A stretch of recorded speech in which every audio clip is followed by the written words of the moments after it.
Hello Math 7 students, this is Utah Middle School Math Project 4.2b class activity, more graphs of proportional relationships. We start with this problem. It says in a bag of trail mix, there are 3 cups of nuts for every 1 cup of raisins. We need to start by completing the table and then the graph to show this relationship. Now this isn't a hard concept. We've completed lots of tables before and we've had some new experience with graphs.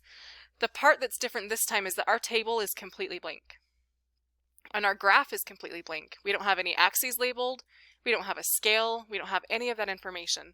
So I want you guys to quickly discuss with your groups and kind of share some thoughts and ideas. How would we even go about filling out the table when we don't have any information here to begin with? Go ahead and visit with your groups and we'll come back together in about 20 seconds.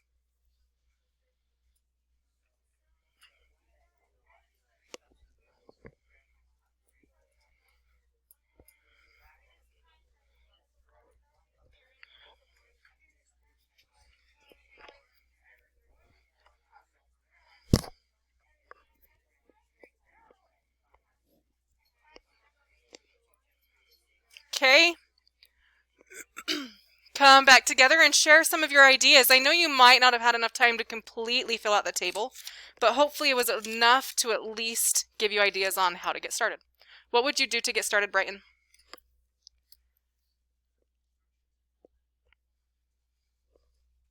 Beautiful, 1 cup of raisins for every 3 cups of nuts. So guess what? It basically told us that we just need to put that in the table, right? So I'm going to go ahead and put that up in the table, the 3 and the 1.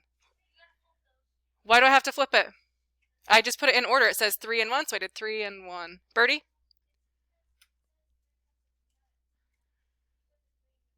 Oh, okay. So I can't just do it just in this order just because that's the way that it was given. We have to pay attention to what it's talking about. It says 3 cups of nuts, so that 3 belongs in the nuts column, which means the 1 cup of raisins is going to go in the raisins column. Great. Now, I really like this as a great way to get started. However, I'm going to put that information in the second spot on the table. And if you didn't do that to start, that's okay. Don't freak out. Don't erase. Don't erase. Don't erase. I'm going to put something here in this spot, and if you've already filled that in, then you can just put it up here, and that's going to be fine. What if I'm going to be using 0 cups of raisins? How many cups of nuts am I going to need? Jerem? 0, and that's the information that I want to include in our graphs or our tables from now on, because we saw how important that information is when it's on a graph, so I want to make sure that it's there in the tables as well. So again, instead of erasing everything, you can just put your 0, 0 up here, and that's completely okay. Okay? Now we're ready, because even without doing anything else, I know, how does the 1 change to a 3? We multiply by 3. So now I can pick any number I want. And I know typically we're used to going 2 and 3 and so on. But let's make it a little bit more interesting. And again, if you already filled this out with the 2, 3, 4 and so on, that's okay. You can just put your other pieces of information down here below. What if I'm making a smaller batch and I only want to use a 1/4 cup of raisins? What if I'm making a really big batch and I'm going to use 10 cups of raisins? So that's what I like about the table, is we don't always have to go in order and make it real boring. 1, 2, 3, 4. We can pick any number we want here, and we still know what we're going to do across the table.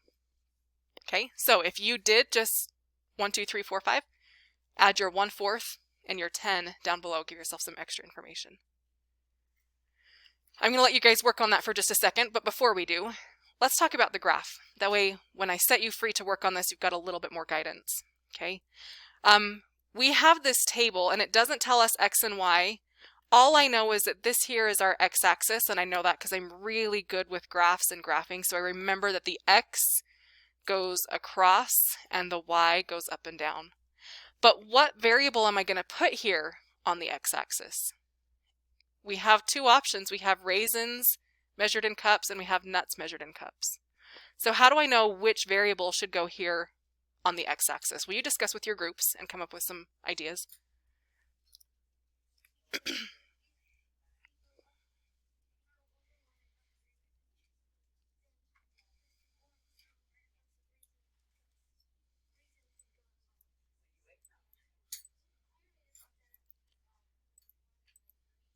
Okay, and what are your thoughts? Which one should go here on the x-axis? Kaden. Raisins. How did you come to that conclusion? Why did you choose raisins?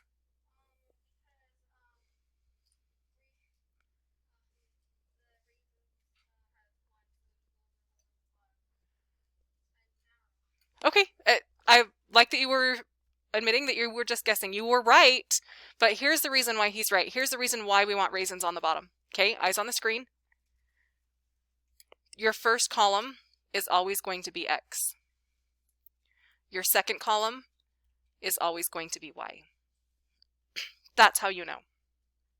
Okay, so whatever is in the first column, we're going to put that on our x-axis. Whatever's in the second column, that's going to be our y-axis. So now I know for sure that this x-axis is going to be labeled raisins. And it's a good idea to remind ourselves that that's measured in cups. And the y-axis is nuts. And it's good to remind ourselves that that's also going to be measured in cups.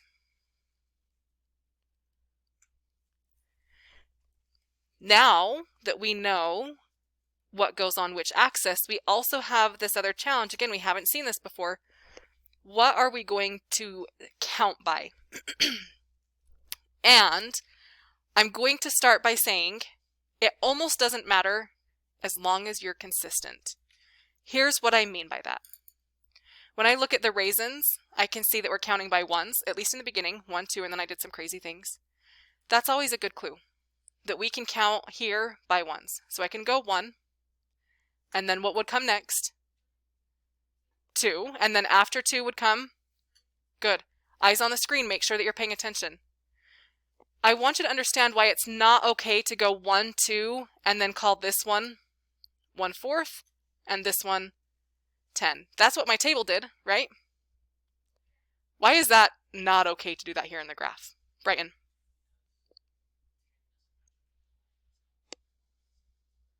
Exactly. We know that this is going to be proportional, and so we want to make sure that our line is a straight line that goes through the origin, right? And it's not going to be a straight line if I start messing with the scale. So that is definitely part of it. I also want to make a connection here to help you understand that when we're doing a scale, when we're scaling something on a graph, we see that this amount of space is worth 1. Okay, so 1 again is going to be, what's 1 and 1 again? 2. I know that a lot of you guys think this is so easy, so you're trying to work ahead. I'm asking you to stop. I'm talking about something that is not anywhere on the packet. You have to listen in order to understand it. So please stop trying to work ahead. Your focus should be on the screen and what I'm saying. So again, this amount of space is 1. So if I do that same amount of space again, that's going to be another 1. But 1 plus 1 is 2. And if I do that same amount of space again, that's going to be another 1. And 1 and 1 and another 1 is going to be 3. And that same amount of space again is going to be 4. And I know that this seems so obvious, but I have seen so many students, including high school students when I used to teach high school, make these mistakes. That's why I'm trying to help you not make those mistakes. So now let's figure out what we should count by on the y-axis. When I'm looking at this, I can see 0 and then 3. So that's a clue. If you want to, you can count by 3s. You don't have to, but you can.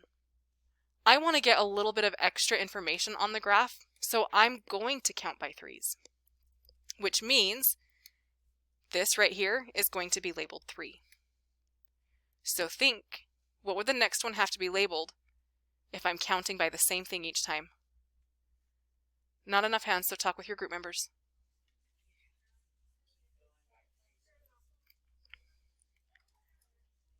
Okay, let's see how many hands I can get now. What would the next one have to be? That's so much better. Porter.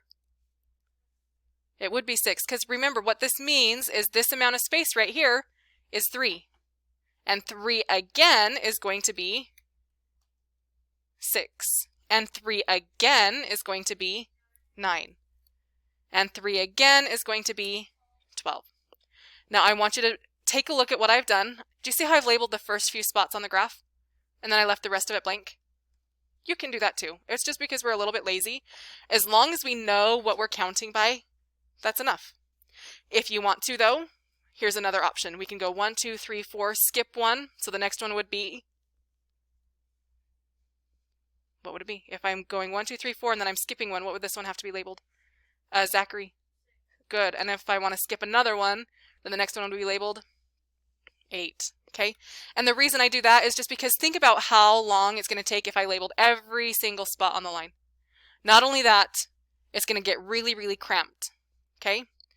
Now, again, I know some of you are really bored right now. I'm helping you so that you can be successful with this and not make mistakes that I've seen a lot of other students make. Okay, so be patient. Make sure that you're focused and learning here. We're going to do the same thing here. 3, 6, 9, 12. I'm tired of labeling everyone, so I'm going to skip this one, which means the next one right here is going to be labeled 18. Good. Skipping 1, so the next one is going to be 24. Skipping 1, and the next one's going to be 30. Okay. Now, you have enough information, and I've gotten you started so that our graphs are all going to look the same. I want you to go ahead and finish up the table. Answer these questions. What does that point 3, 9? What does it mean?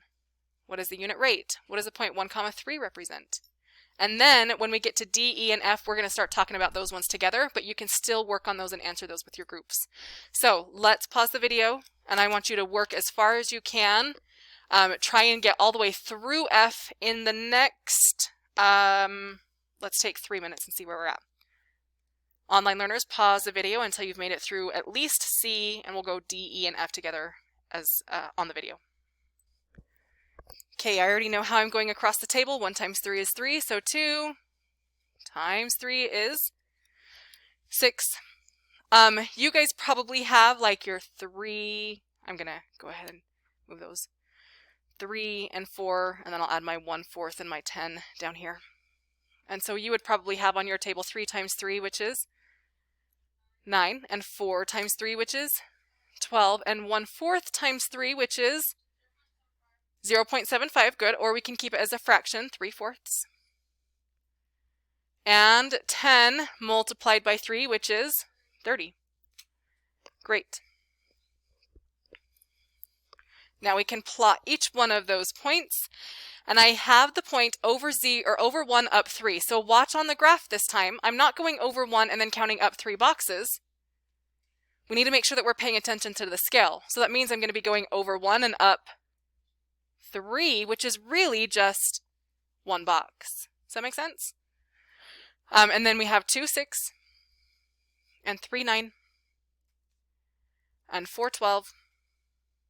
I have 1/4 and 3/4. That's going to be really hard to graph, but I'm going to do my best. I think it's going to be about here-ish. And 10 and 30. So over 10 up to the 30. What do you notice about this? Is it a proportion? Is it a straight line that goes through the origin? Yeah, it sure is. And I went ahead and connected mine with a line. You can do the same if you would like to. You got rulers at your table, so make sure that it's a nice straight line. Use the tool. So then we can see that 3, 9 is on the graph. 3, 9, it's on the graph. So what does it represent? Good. I bet we could get a few more hands once we pay attention and use our tools appropriately, remembering that rulers are only for measuring and making straight lines. They're not for swinging around in the air. Okay, I bet we could get some more hands. Let me ask the question one more time.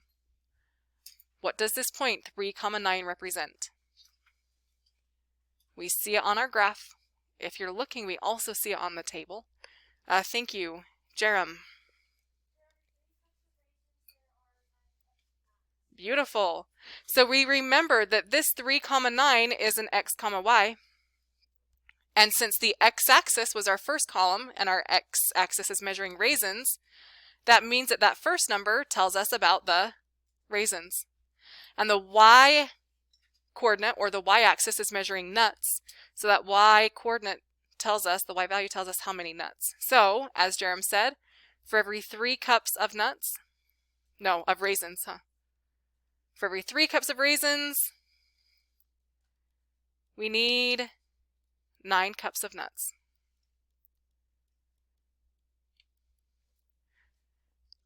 Next question, what is the unit rate? What is the unit rate? We should hopefully be able to answer this one pretty quickly as well because we remember from our previous lessons that there's a relationship. Addie, what's the unit rate? Yes. What did you say, sorry? I heard 3 and then you said something else after and I was talking, so I didn't hear it. You don't know? Okay. Yes, but I want us to be even more clear. The unit rate is 3 because it's 3 per 1. And we always want to remember that it's per 1.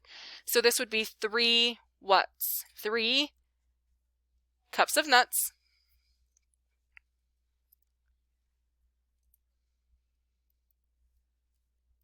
per 1 cup of raisins. So the number is 3, but when we're talking about the unit rate, we always want to relate it back to the situation. Again, I want you to recognize that that's the same here as our constant of proportionality. The unit rate and the constant of proportionality are the same, so we were easily recognize that 3, go a step further, relate it back to that situation. And now it's saying, okay, well then what does the point 1, 3 represent in the situation? Here I'm going to go ahead and put a star on that 1, 3, and guess what it represents? 1 cup of raisins for every 3 cup of nuts. Are questions B and C really any different? This is just asking the unit rate. This is telling us, hey, that unit rate, you already found it here on the graph. And that's why we put a star there, because that star is important. It tells us that it is the unit rate. So what does the point 1, 3 represent in this situation? Yes, it represents 1 cup of raisins and 3 cup of nuts, but please also write down it is the unit rate. If I use 7 cups of raisins, how many cups of nuts should I use? We're going to write the ordered pair that represents this ratio. There are a lot of ways that we can do this. I want to show you how we can use the graph, because again, that graph is our new thing. So 7 cups of raisins. I'm going to look on the raisin axis. 1, 2, 3, 4, 5, 6. Here's the 7. Now I found that 7, so I'm going to go up and figure out how many cups of nuts. Following that number 7 all the way up until I get to the line. There it is. Now let's go over and see how high up that is. It looks like that is, yep, between 18 and 24 is 21. So 21 cups of nuts, but notice what it says. It says write the ordered pair that represents this ratio. That just means write it as an x comma y. So what's the x value? 7, with the y value of 21. So we would write 7 comma 21 for our answer. And again, there are other ways that we could have done this. We could have put a 7 here in the table and gone across the table multiplying by 3 to get the 21. We could have written an equation because we've got experience and practice doing that as well. However, where we've already done the work here and we can see it in the graph, use your tools. You've already created this model, so use it. If you have a total, oh, I'm skipping this one. I'm sorry. I really hate this question. And every time I teach this lesson, I always tell myself I need to take it out. And I never remember until I'm teaching it again. Did anyone find the answer to this one? Good. What did you get? I'm not going to talk about it. I'm not going to go over it because I'm never going to ask a mean question like this on the test. What'd you get, Lance? Yep, 15 and 45. 15 cups of raisins, 45 cups of nuts, because 15 plus 45 would be a total of 60. 20 and 40 would add up to 60, but 20 and 40 don't follow this proportion because, yeah, if we had a 20 here on the table multiplying going across, what would I get? I would get a 60, and that 60 doesn't add up to the 60 cups. That's why, like I said, I'm sorry, I should have taken that off there, and I apologize that I didn't catch that earlier. I like F though. Miguel makes 4 cups of raisins with 7 cups of nuts. Did he follow this recipe? What do you think, Emery?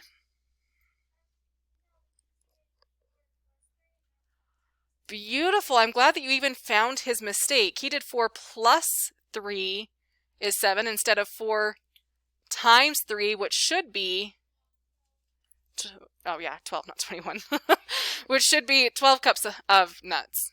Here's another way that we can check this. Again, use your graph because your graph has great information.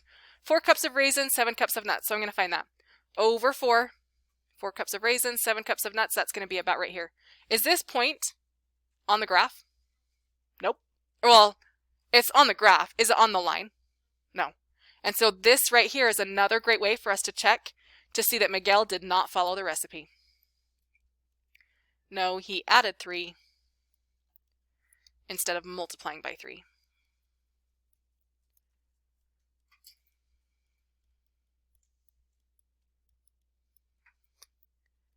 And now we're to find, fix, and justify. This is math practice 3. Darcy has made a mistake. We need to try and figure out what that mistake is so that we can help her understand better. For the problem above, Darcy was asked what the ordered pair 5, 15 represents in the situation.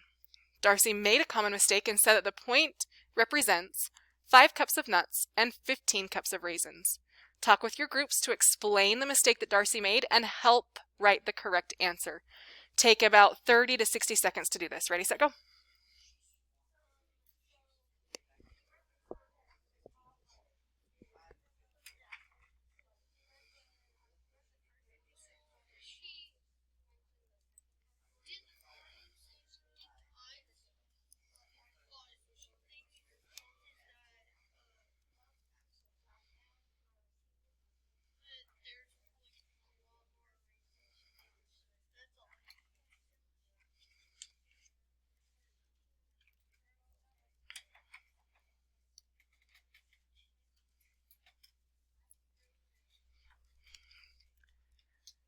All right, your time is up and it got nice and quiet, so I think that we're ready to do this. What is Darcy's mistake? What did she do wrong? Birdie.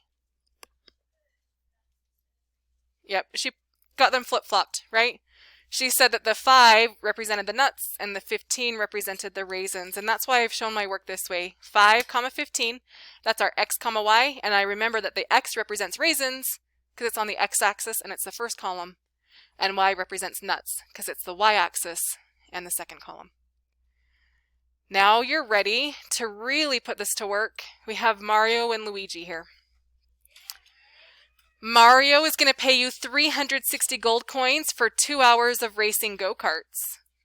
Luigi will pay you 420 gold coins for 3 hours of racing go-karts. Figure out the best offer. Who is going to be paying you the best rate? I want you to do this using the table, the rate right here, the unit rate, and the graph. So we've got our tables. Here's for our unit rate. Here is for our graph. And then you're answering which one is better. I'm not going to give any more direction on this. I'm going to let you guys work with your groups and we'll come back to just show the answers. Any questions before I set you free on this? Okay, good group work. That's what I want to see here. Online learners, pause the video and I'll show you the answers when you return. All right, as students got started on this, we realized that they needed a little bit of guidance specifically when it came to the graph. So here is the clue that I'm going to give you. You tell me first, what should go on the x-axis? What am I measuring on the x? Thank you for the hands, Birdie. We should measure the time in hours. Great. And what should I be measuring on the y-axis then? Porter. Yes, this would be our gold coins. Okay. So when you fill in the tables, you see that your numbers for the y values are pretty high. So it's not going to be perfectly accurate, but I think if we count by 100s, that'll be the easiest. So if this is 100, what would the next one be? 200. And the next one would have to be 300, and so on. And here in the y-axis, you can count this a couple different ways. What I suggest is I'm actually going to count by halves, which means this is half. So half again would be 1. Or in other words, every 2 spaces is going to be another 1. So half, 1, 1.5, 2, 2.5, 3, and so on. Does that help you? Okay, now that you know what that scale is going to look like on the graph, continue. All right, check your answers. We can see that this problem was set up. We saw that Mario 360 gold coins for 2 hours, so 2 hours, 360 gold coins. Luigi, 420 gold coins for 3 hours, so 3 hours, 420. And we always ask that question, how am I going forwards? And once I figure out how I'm going forwards, then I know what the unit rates are. Mario is 180. Notice I didn't just say 180, I said 180 coins per hour. And Luigi, I said 140 coins per hour.